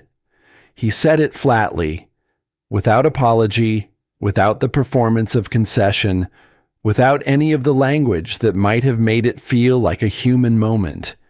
He said it the way someone closes an account, efficiently, finally, moving on before the door has fully shut behind him.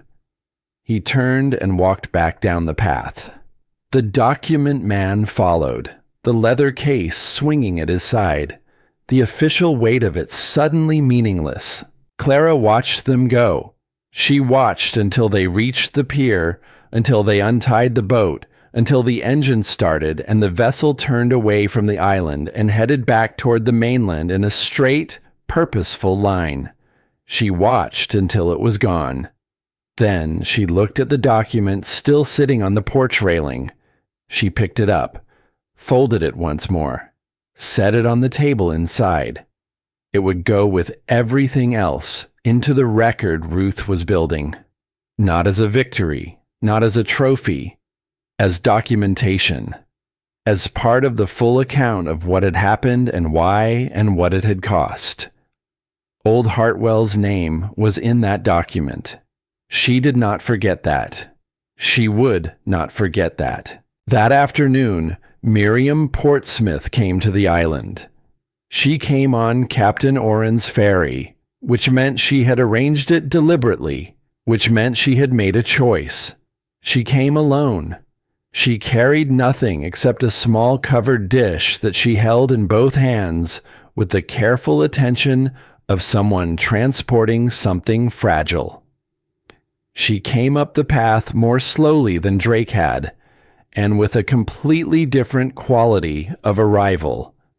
Where he had moved with the confidence of someone who expected to be received, she moved with the caution of someone who was not certain she deserved to be. Clara was at the table when she heard the knock.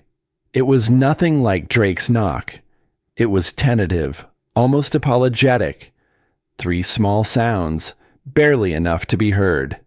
She opened the door. Miriam Portsmouth was shorter than Clara had pictured her, somewhere in her 60s, with the kind of face that had once been pretty and now was interesting. Lines around the eyes, a mouth that had learned to be careful.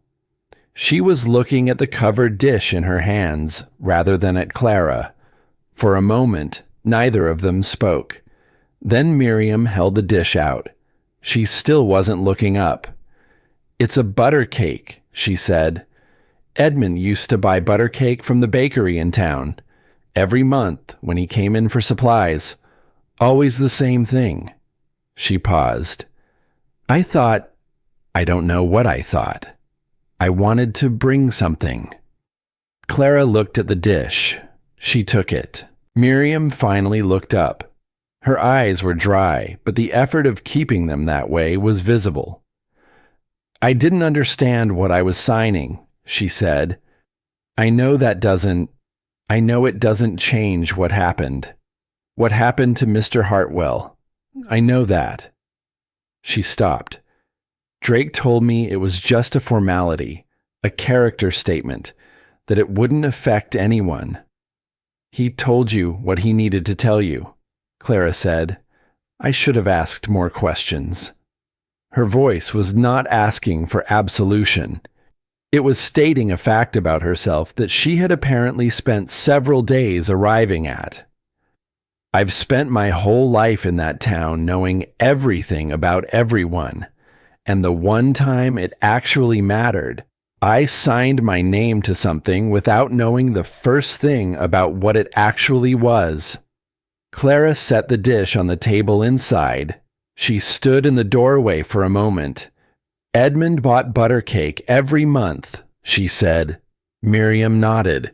"Same day, same order. For years and years. I never knew why he always bought just one. I used to wonder who it was for." She paused. "I think maybe it was just for himself. I think maybe that was enough." Clara looked at this woman who had been, for the past weeks, a name on a document, who had been, in her mind, a symbol of the particular small-town machinery that grinds down anything unfamiliar, who was, in fact, a woman in her 60s standing on a porch, holding nothing, having already given away the only thing she'd brought. "Thank you for the cake," Clara said. Miriam nodded. She turned to go. "Mrs. Portsmouth," Clara said. She turned back. "Edmund's journals are going to be made public. Part of the documentation Ruth Calloway is publishing. People in town will be able to read what he found and how long he spent finding it." She paused. "He was a good man. He deserves to be known as one." Miriam looked at her for a long moment. "Yes," she said quietly. "He does." She went back down the path to the ferry. Noah appeared at Clara's elbow. He had been in the back room, but the cabin was small. "Was that the lady who signed the paper?" he asked. "Yes." He thought about this. "Is she sorry?" "I think she is." "Is that enough?" Clara looked at where Miriam had been standing, at the path, and the pier, and the water beyond it. "Not for Hartwell," she said, "but for her, yes. I think that's where it has to start." Noah considered this with the serious attention he brought to questions that mattered. Then he went back inside, and Clara heard him telling Scout about it in the quiet, explanatory tone he used when he was working something out for himself by explaining it to the dog. Scout, for his part, appeared to find this thoroughly satisfying. The resolution came in stages, as Ruth had prepared her for. Not a single dramatic moment, not a gavel falling, not a document signed with ceremony. It came the way complicated things resolve, gradually, then conclusively, like water finding its level. First, the inheritance challenge was formally dismissed. The documentation was too complete. the evidence of Edmund's sound mind too thorough and too carefully preserved for any argument against it to hold. Clara received the notice on a gray morning, delivered by Captain Orrin along with a crate of supplies. She read it once, folded it, and placed it in the tin box alongside Edmund's letters. That was where it belonged, not as a trophy, but as part of the record.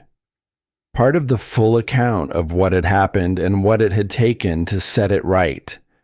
The island was confirmed in writing as belonging to Clara Weston.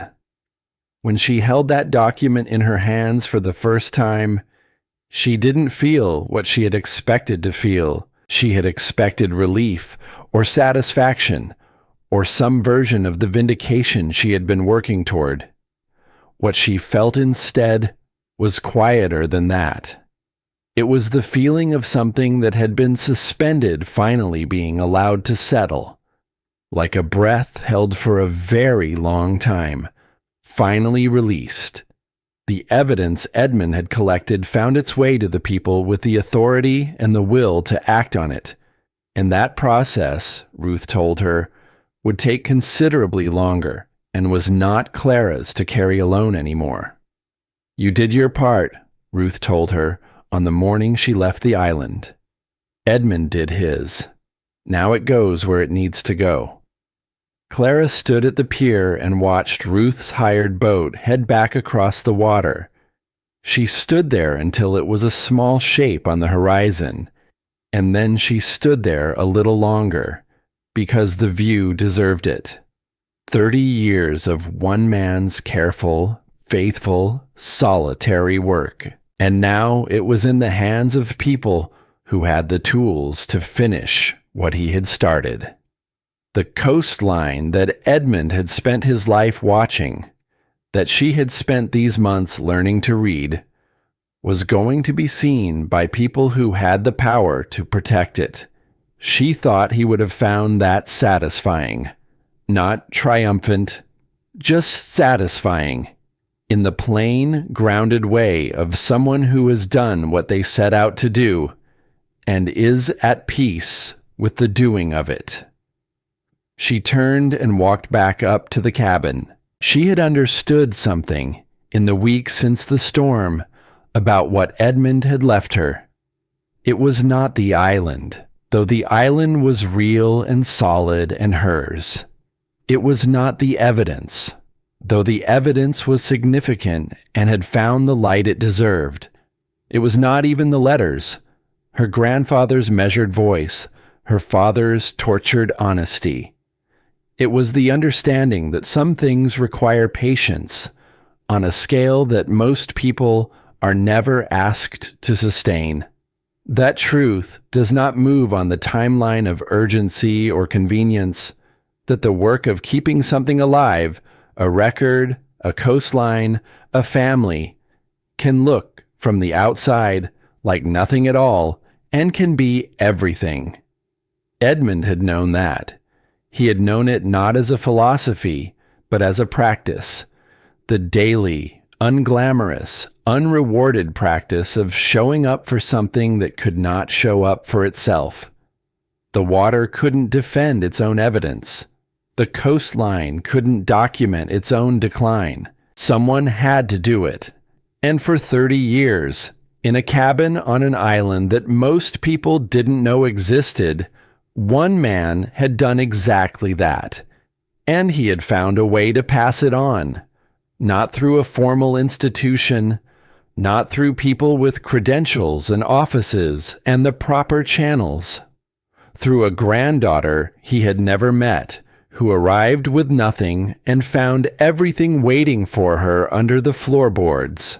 Clara thought that was exactly like him. She had only known him through his journals and his letters and the things he had left behind, but she knew him well enough to understand that he would have considered the unconventional method the right one. The proper channels had failed him. The institutions had let him down. He had found another way. So had she. Edmund had taught her that. She intended to teach it to Noah. One afternoon, not long after the resolution, when the island had settled back into its own rhythms and Clara had settled into them alongside it, Noah ran up from the southern rocks to the cabin, breathless and grinning, holding a fish considerably larger than anything he'd caught before. "I found the spot," he said, "the one Grandpa Edmund marked on the 3rd page. The one he said was best in autumn." Clara looked at the fish, at her son's face, bright with the particular satisfaction of someone who has applied knowledge and had it work. "Good," she said. "Now clean it." He left instructions for that too. Noah laughed, his real laugh, the one that reached his eyes, and went to find the instructions. The seasons changed on the island in a way Clara had not expected, not dramatically, but in small specific shifts that required attention to notice. The angle of the light changing, the temperature of the water at the spring, the particular sound the trees made when the wind came from the north rather than the west. She learned to read them the way Edmund had learned to read the water, patiently, repeatedly, until the language became natural. Noah learned alongside her. He had always been a child who learned by watching, and what the island gave him was an endless supply of things worth watching. He watched the tidal patterns from the southern rocks and began to anticipate them. He learned the spring's moods. He read Edmund's journals in the evenings and asked questions that were sometimes impossible to answer and were always worth asking. He grew, not just in the ordinary way of children, though that too, his face lengthening, his voice beginning to change, but in the way that happens when a young person is given something real to learn and is trusted to learn it. He grew into someone who paid attention, who knew how to be patient with difficult things, who understood that caring for something required showing up for it, even when showing up was inconvenient or unglamorous or simply hard. She told him that once, on a winter evening when the fire was good and Scout was in his usual place, and the journal they had been reading together lay open on the table between them. "Grandpa Edmund wrote that about me," she said, "before he died. In the letter he left me." Noah looked at her. What did he mean? He meant that some people, when things go very wrong for them, find a way to keep going anyway. Not because they have a plan, not because they can see how it turns out, just because stopping isn't something they're willing to do. She paused. He thought that was the most important kind of courage. Noah looked at the journal. "Is it?" "I think it's the only kind that actually matters," she said.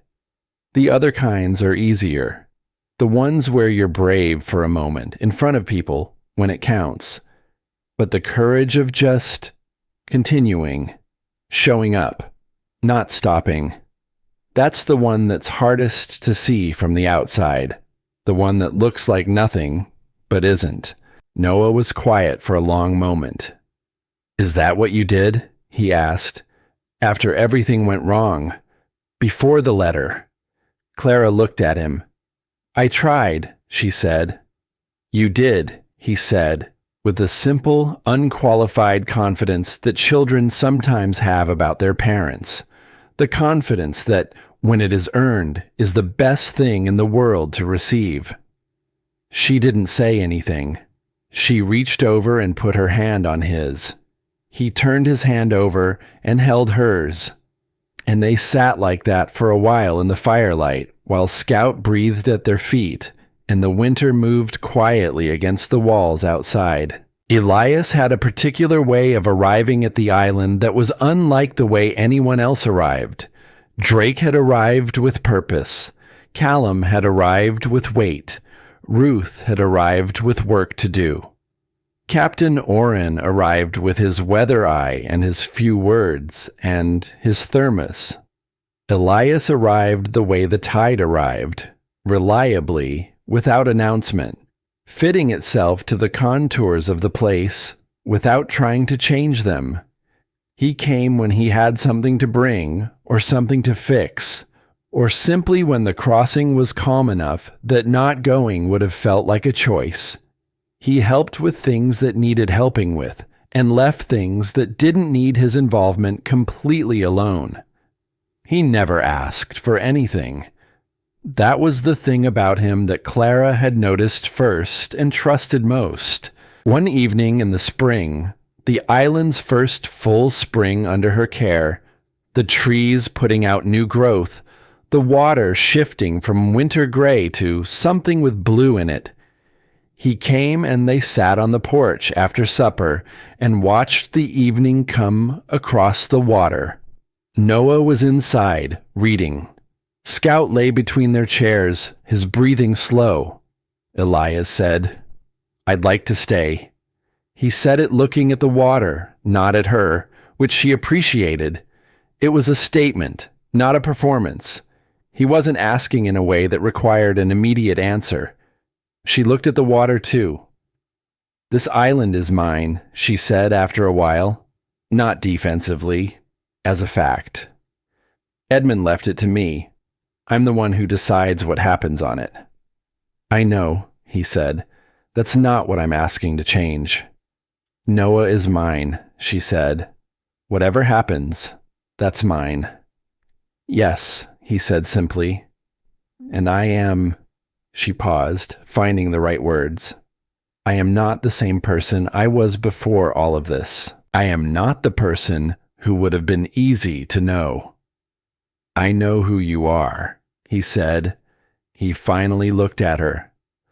"I've been watching since you arrived on this island and fixed the water system from a dead man's journal notes and went into the forest alone at 2 a.m. to save your son's fever. I know exactly who you are." Scout lifted his head briefly, then put it back down. Clara looked at Elias in the fading evening light, at the lines of his face, the steadiness of him, the way he was looking at her with the full, uncomplicated attention of someone who wasn't hoping she'd be something other than what she was. "Noah will have opinions," she said. "Noah already has opinions," Elias said. "He told me last week that I don't know how to properly maintain a fishing line and then spent 20 minutes showing me the correct way. He's thorough." Clara almost laughed. "He's Edmund's great-grandson." "Yes," Elias said. "He is." The wedding was small, which was the only way Clara would have had it.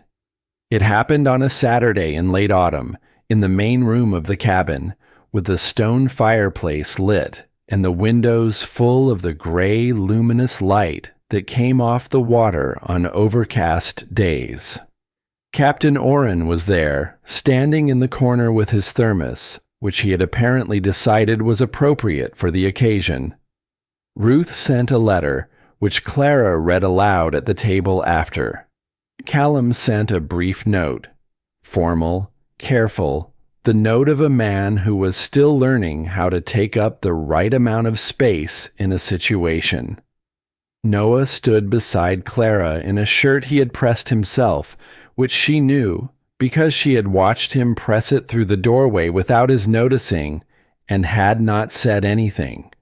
When it was done, he put his arm through hers and said, "Edmund would have liked him." "I think so too," she said. "Scout does," Noah said. Scout was, at that moment, sitting on Elias's left foot, leaning into his leg with the full committed weight of an animal that has decided something and intends to make it permanent. "That's probably the best evidence we have," Clara said. Noah smiled. It was his real smile, the one that reached his eyes, the one she had watched come back over the months on the island like a tide returning. The smile that had been careful and rare in the early days and was now increasingly simply his face. Time moved on the island the way it moved in places that are not in a hurry. There were storms. There were calm spells that lasted long enough to feel like a different world. There were mornings when the water was so still it seemed to be holding its breath, and evenings when the light came at such an angle that everything on the island, the trees, the rocks, the worn boards of the porch, looked lit from within. Scout grew old. He did it the way he had done everything else, with a quiet, undemonstrative dignity, not making a fuss about it, simply continuing until continuing became harder and then harder still. He moved more slowly. He slept more. He still found his way to the foot of Noah's bed each night, though the jump required more effort now, and some mornings he needed a moment at the bottom before he could attempt it. Clara watched him on those mornings without letting him see her watching. He would stand at the foot of the bed, gathering himself, and then he would make the attempt with the same matter-of-fact focus he brought to everything. No dramatics, no hesitation once the decision was made. Just the thing, done. She thought she understood something about him by then. He had been abandoned once, left on an island that most people didn't know existed, and he had simply waited. Not because he was passive, but because he understood, in whatever way dogs understand things, that waiting was the right response to that particular situation. And then Noah had come, and he had not performed relief or excitement or gratitude. He had simply accepted it, had walked up the path to the cabin and taken up residence in the life that was now his, and never looked back at whatever had come before. She had thought, in the early days, that she was the one who had rescued Scout. She understood now that it had been the other way around. One autumn morning, he didn't get up. He was in his place at the foot of the bed, in the position he always slept in, on the old blanket that had been his since his first full winter in the cabin. He had simply, at some point in the night, stopped. His face was peaceful. His body was relaxed. He looked like someone who had finished what he came to do and had let go without any particular difficulty. Noah sat beside him for a long time before he came to find Clara. He didn't cry right away. He sat with it the way she had taught him, feeling the full weight of it rather than trying to move past it before the weight had been properly acknowledged. Later, they buried Scout at the edge of the eastern path, where the ground was soft and the trees thinned enough to let in the light. Noah dug the grave himself. Elias helped without being asked. Clara stood at the edge of it and thought about the day Scout had appeared on the southern rocks, too thin, too tired, waiting to be found. He was left behind too, Mama. Noah carved the marker himself with a piece of slate from the eastern outcropping and the small carving tools Edmund had kept in the back room. It said, Scout. He chose to stay. Clara put her hand on Noah's shoulder. He put his hand over hers. They stood there in the morning light, the four of them, Clara, Noah, Elias, and the absence of Scout, which was its own kind of presence. And the island was quiet around them, and the water moved in its endless, patient way against the rocks below. Years passed. Noah left the island to study, the way she had known he would, with her blessing, with Edmund's journals packed carefully in his bag, with the particular combination of eagerness and solemnity that belongs to young people who have been given something real to carry and understand what it means. He came back. He always came back. He came back different each time, a little taller in his understanding, a little more certain of the things he was certain of, and a little more comfortable with the things he wasn't. He came back with questions, and with new things he'd learned, and with the names of people he had met who were doing work that connected to Edmund's work, threads that ran from that hidden room on the island out into the wider world and joined with other threads until the whole thing was larger than any one person could have planned. He became someone who protected coastlines and the living things in them, who understood the relationship between evidence and action, who knew how to wait for truth without losing faith in it.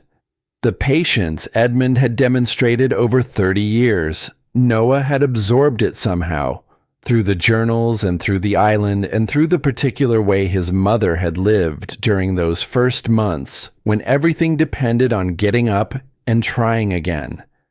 Clara watched him become this person the way she had watched the island reveal itself to her, gradually, in small specific shifts, each one unremarkable on its own, but adding up over time to something unmistakable. Edmund's work, formalized and expanded and carried forward by people who had been moved by what Ruth published, had found its way into the world. The coastline was cleaner than it had been. The water showed it. The fish showed it. Edmund had counted the same fish for 12 years and watched the numbers go down. Someone else was counting now, and the numbers were beginning to come back. Clara sat on the porch on a morning in late summer, many years after the winter of the bench, and watched her granddaughter, Noah's daughter, a small, fierce person of 7 years, with her father's eyes and her great-great-grandfather's quality of attention, crouch at the edge of the pier to examine something in the water below. The child looked up. "Grandma, there's a fish down here." "What kind?" "A good kind," the child said, with the confidence of someone who has been taught to notice but has not yet learned to doubt what she notices. Clara smiled. "Your great-great-grandpa Edmund spent 30 years counting fish just like that one." The child considered this. "Why?" "To make sure they were all right. To make sure the water was clean, to keep track of things that mattered." "Is the water clean now?" "Cleaner than it was," Clara said. "Better than it was. Still being worked on." The child stood up and came to sit beside her on the porch step. She had the habit, already, of sitting close, pressed against Clara's side with an easy, unself-conscious warmth. "Grandma," she said, "were you scared when you first came here? When it was just you and Dad?" Clara looked at the water. She thought about the bench, about the cold that morning, and Noah's half-eaten bread roll, and the sound of the waterfront moving past them without noticing they were there. She thought about the ferry and Captain Oren and the first sight of the island. Dark shapes rising from the gray water, the kind of shape that could be anything until you got close enough to see. She thought about opening the door to the storm. "Yes," she said, "every single day." The child looked at her with the particular seriousness of children who know they are receiving something important. "But you stayed?" "Yes." "Why?" Clara looked at the tin box, visible through the cabin window, sitting on the shelf where she had placed it after everything was finished. The shelf Edmund had built flush against the wall with the care of someone building something to last. The scratched surface, the dull metal, the small, specific weight of 30 years of patience. "Because some things are worth staying for," she said, "and some things are worth finishing. And the only way to know which is which," she paused, "is to stay long enough to find out." The child leaned against her. The water moved against the rocks below. The island held the morning light the way it held everything, steadily, without urgency, without requiring anyone to notice. The child sat with this for a while, in the way children sit with things that are bigger than they can immediately process, not dismissing it, just setting it somewhere inside themselves where it could keep working on them. "Are you glad you stayed?" she asked finally. Clara looked at the child, at the dark eyes that were so much like Noah's, that had been so much like Edmund's in the photograph she had eventually found in a folder in the hidden room.